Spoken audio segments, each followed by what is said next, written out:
함께 하신 하나님의 말씀은 역대상 12장 1절과 2절입니다. 역대상 12장에는 다윗을 도왔던 용사들의 이름을 이렇게 기록하고 있습니다. 자, 다윗 시대에 다윗을 도왔던 사람들이 용사라면 마지막 시대의 우리들은 그리스도의 용사가 되는 줄로 믿습니다. 자, 우리는 단순한 성도를 넘어 용사까지 성장을 해야 됩니다. 군인이 되기 위한 몇 가지 과정이 있습니다. 첫째는 교육이 필요하죠. 두 번째는 훈련이 필요합니다. 세상에서 해이해지고 풀어진 정신이 군대에 들어가면 교육을 통해서 쪼여지는 것을 알 수 있습니다. 그리고 육체적인 훈련과 기술 연마를 통해서 무기도 잘 다루고 몸도 잘 다룰 수 있는 튼실하고 능력이 있는 군인으로 바뀌게 됩니다. 자, 여기서 알 수 있다시피 다윗의 용사들의 이름이 성경에 기록되어진 것처럼 그리스도를 위하여 싸우는 성도들의 군인화된 우리의 모습도 천국에 기록이 되어질 줄로 믿습니다. 자, 여기 첫 번째 다윗을 도왔던 지파가 베냐민 지파입니다. 자, 근데 베냐민 지파를 두 가지로 표현하는데 좌우손을 잘 놀리더라. 자, 이때 당시에 중동 지방, 지금도 마찬가지죠. 오른손은 거룩한 손, 왼손은 지저분한 손으로 알려져 있습니다. 그래서 이 주로 중요한 일에는 오른손을 많이 쓰는 경향이 있습니다. 자, 그래서 왼손으로 친다는 것은 굉장히 불명예스러운 일로 알려져 있죠. 자, 예수님께서 산상수훈에서 이렇게 이야기하죠. 내 오른쪽 뺨을 치거든 왼쪽 뺨도 돌려대라는 것입니다. 상대방의 오른쪽을 맞히기 위해서는 왼손으로 치든지 오른손에 백핸드로 쳐야만 상대방의 오른쪽을 맞힐 수가 있습니다. 자, 그 정도로 불명예스러운 일을 당했을 때 왼뺨을 돌려대라는 것이죠. 자, 근데 베냐민 지파 사람들은요, 손을 오른손도 잘 쓰고 왼손도 잘 썼다는 것입니다. 그러니까 일반 사람들의 2배의 능력이 있는 사람들인 것을 알 수가 있죠. 자, 두 가지 물건을 잘 다뤘습니다. 첫째, 물매를 잘 다뤘습니다. 자, 물매는요, 우리나라의 새총이라고 생각하시면 됩니다. 우리나라 새총은 이렇게 가죽이 있고 그 안에다 작은 돌을 집어넣고 가죽과 나무 사이에 고무줄로 연결을 하죠. 그래서 한 손으로 나무를 잡고 한 손으로 이 가죽을 잡고 뒤로 쭉 늘린 다음에 손을 놓으면 가죽 안에 있는 돌이 나가서 새를 맞히게 되죠. 자, 중동 지방도 마찬가지입니다. 나무를 쓰지 않고 이 큰 이 줄에다가 끝에다가 가죽을 설치하고 그 안에다 돌을 집어넣은 다음에 끈 양쪽을 붙잡고 있는 힘껏 돌리다가 한쪽을 놓으면은 이 안에 있는 돌이 발사가 되어서 상대방을 쓰러뜨리는 것이죠. 자, 그래서 베냐민 지파 사람들은요, 물매를 잘 던졌더라. 두 번째, 화살을 잘 쐈더라. 자, 우리나라 이 민족이 화살을 잘 쏘는 민족이죠. 그래서 올림픽에 나가면 남녀 양궁을 거의 단체전이든지 개인전이든지 휩쓸고 옵니다. 자, 물매라든가 화살은요, 적은 무기로 적은 힘으로도 강력한 응징을 할 수가 있고 나를 지킬 수가 있습니다. 자, 베냐민 지파 사람들에게는 이런 능력을 누가 주셨을까요? 하나님이 주신 줄로 믿습니다. 자, 근데 왜 베냐민 지파 사람들이 물맷돌을 잘 던지고 화살을 잘 던졌을까? 이거는 성경 말씀의 성취가 된 것을 알 수 있습니다. 신명기 33장은 모세가 12지파를 축복하는 장면이 나와 있습니다.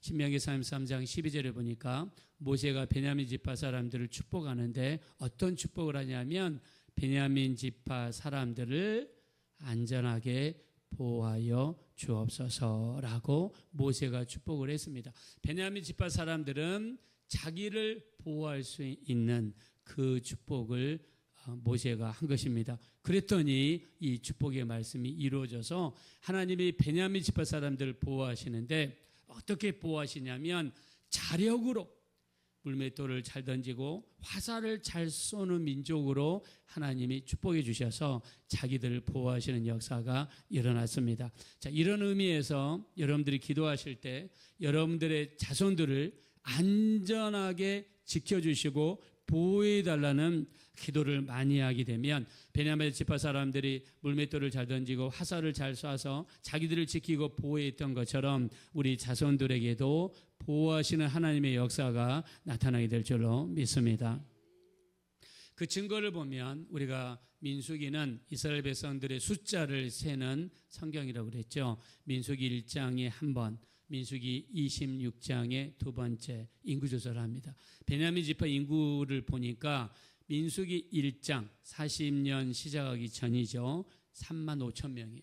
근데 40년 광야 세월을 끝날 때 보니까 다른 지파는 정체하거나 감소하거나 소수 증가했는데 베냐민 지파는 무려 3만 5천 명에서 4만 5천 명으로 증가하는 놀라운 역사가 나타났습니다. 할렐루야. 자, 그리고 베냐민 지파 사람들이 지난 시간 제가 설명을 드렸죠. 잘못할 때도 있었어요. 육신의 정욕에 빠져가지고 어떤 레위 지파 사람이 첩이 있었는데, 자, 그 첩이 처가로 도망을 갔습니다. 그래서 그 첩을 설득해서 데리고 오다가 베냐민 지파 사람들이 많이 모여 사는 기브아 지역을 지나가게 됩니다. 거기서 1박을 하면서 잠을 자는데 동네 사람들이 다 남자들이 몰려왔어요. 그 사람들은 다름 아닌 베냐민 지파 사람들이에요. 그래서 그 첩을 데려다가 밤새도록 욕을 보였는데 어느 정도로 욕을 보이냐면 여자가 죽을 때까지 욕을 보였어요. 잔인하지 않습니까? 그 많은 남자들이 잔인하지 않습니까? 우리가 2차 대전 때 독일이 패망을 했죠. 그때 연합군 미영 불연합군이 이 대서양에 있는 노르망디 해변을 통해서 들어갔어요. 근데 소련은 어디를 통해 들어갔냐면 소련 나라에서 독일로 들어갔어요. 근데 소련 이 사람들 이때 당시에는 연합군에 속해 있었어요. 미군을 돕고 영국을 도와서 독일을 무너뜨리는데 같이 협력했어요. 근데 이 소련 그때 당시는 이 러시아 이 사람들이었겠죠. 이 소련이었겠죠. 그래서 같이 들어갔어요. 근데 얼마나 잔인했냐면 독일에 들어가서 독일을 무너뜨리는 데는 협력했지만 독일의 그 수많은 여자들을 이 소련이 욕보였어요. 어마어마하게 욕을 보였어요. 그래서 전쟁이 일어나면 아이들과 여자들이 취약합니다. 자, 그런 의미에서 우리나라에 전쟁이 있으면 안 되겠죠. 나라와 민족을 위해서 우리가 기도해야 될 줄로 믿습니다. 자, 이 베냐민 지파 남자들이 이렇게 잔인했어요. 이렇게 잔인했어요. 그래서 11개 지파 사람들이 분노하고 일어나서 베냐민 지파 사람들을 600명만 남겨놓고 싹 쓸어버린 역사가 일어났습니다. 자, 여기에 대한 기록이 사사기 19장부터 21장에 나와 있습니다. 자, 근데 이렇게 무너졌던 베냐민 지파를 일으키려고 노력했던 사람이 나타나죠. 사사 중에 한 사람이었던 왼손잡이 에웃이라고 하는 사람입니다. 자, 이때 당시에 이스라엘에는 모압에 의해서 18년 동안 식민지 역할을 했습니다. 곡식만 재배하면 다 뺏어갔어요. 자, 이것을 끝낸 사람이 에웃입니다.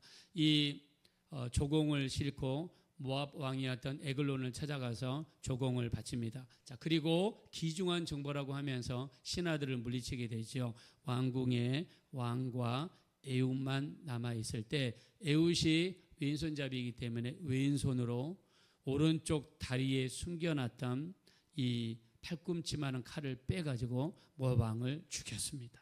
그리고 그 힘을 덧입어가지고 10,000명이나 되는 모압 사람들을 물리치게 됩니다. 자, 이 사건을 계기로 해서 베냐민 지파 사람들이 다시 살아나게 됩니다. 자, 이런 이 사연을 가지고 있던 지파가 베냐민 지파 사람들이에요. 자, 두 번째 이 다윗을 도왔던 지파 사람들이 갓지파인데, 자, 갓지파에 대해서 한번 보겠습니다. 8절 한번 보겠습니다. 8절 한번 다 같이 읽겠습니다. 시작. 갓 사람 중에서 광야에 있는 요새에 이르러 다윗에게 돌아온 자가 있었으니 다 용사요 싸움에 익숙하여 방패와 창을 능히 쓰는 자라. 그의 얼굴은 사자 같고 빠르기는 산의 사슴 같으니. 아멘.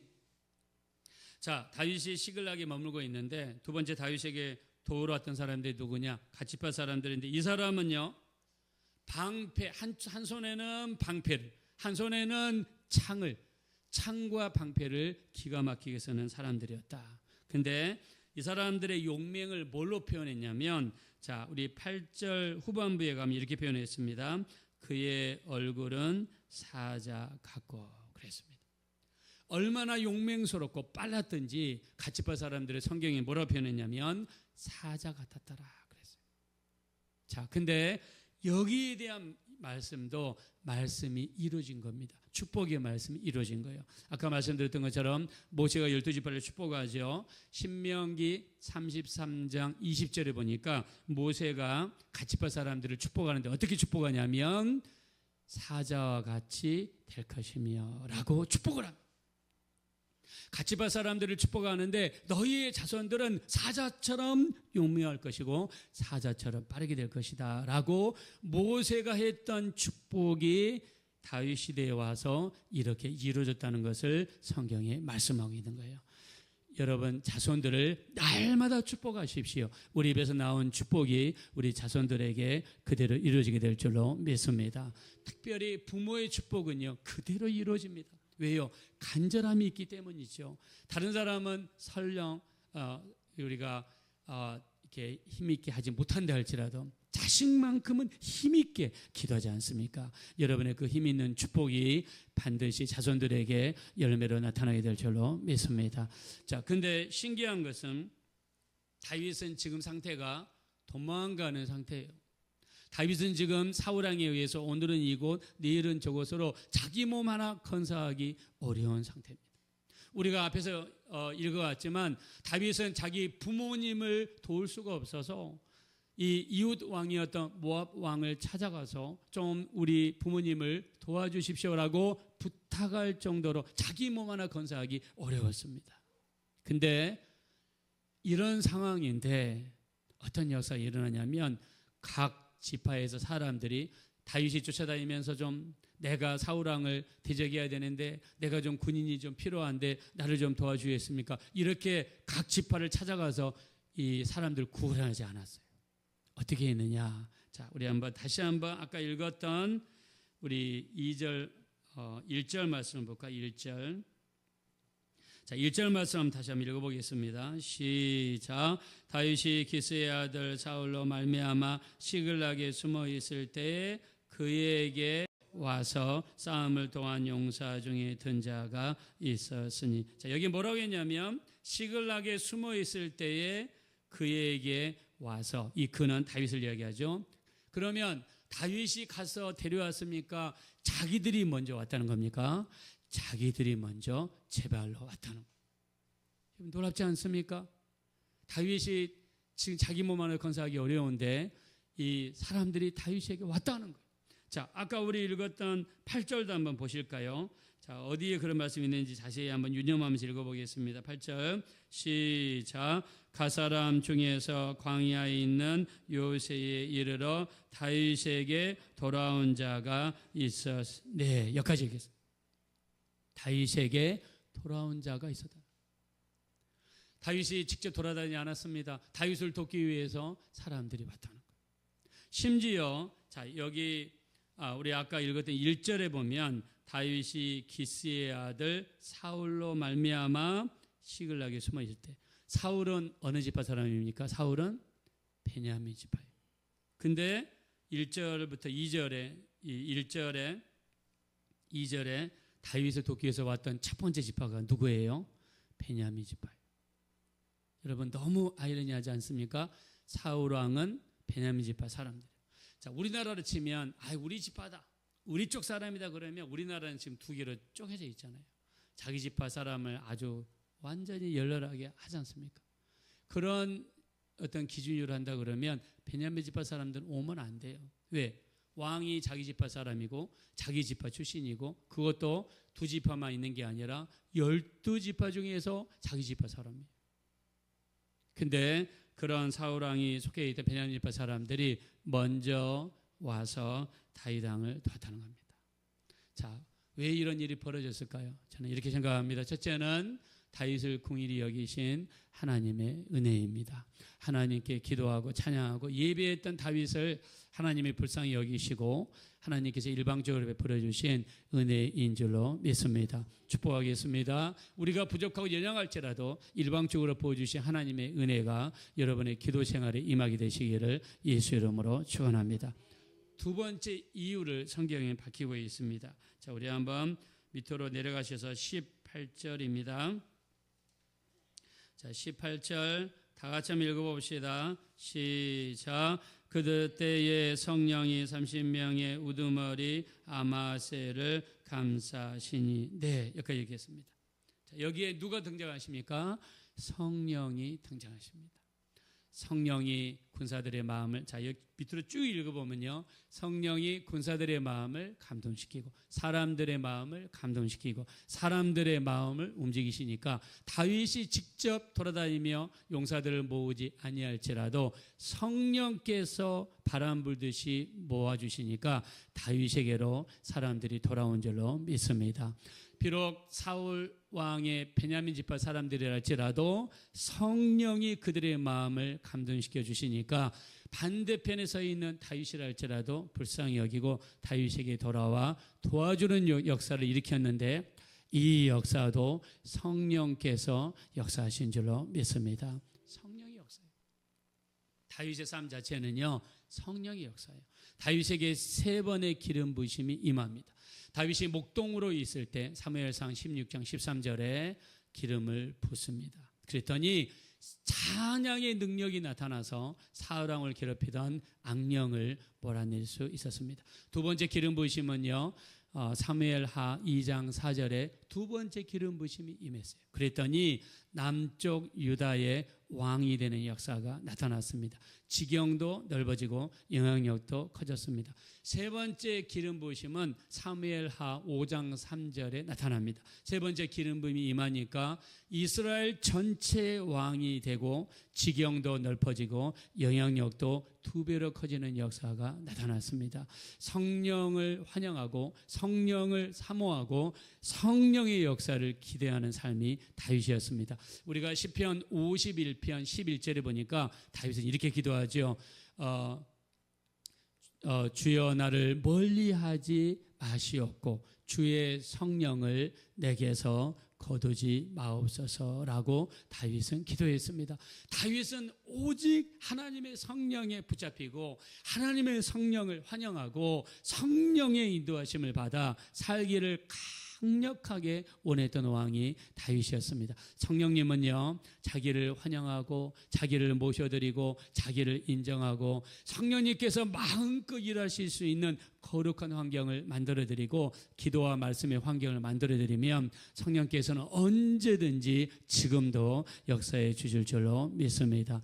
다윗은 성령에 이끌린 삶을 살았습니다. 그러므로 군사들이 다윗에게 몰려오고 반대편에 있던 베냐민 지파 사람들까지 몰려올 정도로 많은 군사들이 왔는데 그 이유를 성경에서는 성령의 역사다라고 표현했습니다. 여러분의 삶이 성령에 붙잡혀서 기도하고 성령에 붙잡혀서 말씀을 읽으시고 성령에 붙잡혀서 예배하시고 성령에 붙잡히는 삶이 되셔서 주변의 수많은 사람들을 통해 여러분들을 도우시고 인도해 주시고 이끌어 주시고 사람들의 마음을 감동시켜 주시는 성령의 역사가 여러분의 기도를 통해서 이루어지게 되시기를 예수님의 이름으로 축원드립니다. 이 시간 우리 기도하겠습니다. 기도하실 때 마지막 때 우리가 성령에 붙잡히기 원합니다. 성령으로 충만하기 원합니다. 성령으로 인도받기 원합니다. 그래서 우리가 기도할 때마다 말씀 읽을 때마다 예배할 때마다 성령으로 붙잡아 주셔서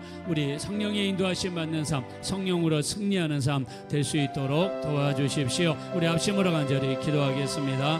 허락하시고 잡으시오 하나님 진심으로 감사합니다. 이 나라의 민족을 도와주십시오. 우리 교회를 도와주십시오. 우리 각자를 도와주십시오. 이 시간 새벽 예배 참석하시는 분들을 도와주십시오. 이 설교를 보시는 모든 분들을 도와주십시오. 우리가 성령에 붙잡히기 원합니다. 성령의 인도하심 받기 원합니다. 그래서 승리하는 삶을 살아갈 수 있도록 우리 하나님 인도해 주십시오. 성령님 제한하지 않게 하시고 성령님을 제한하지 않게 하시고 성령께 붙잡힐 수 있는 복된 삶이 될 수 있도록 우리 하나님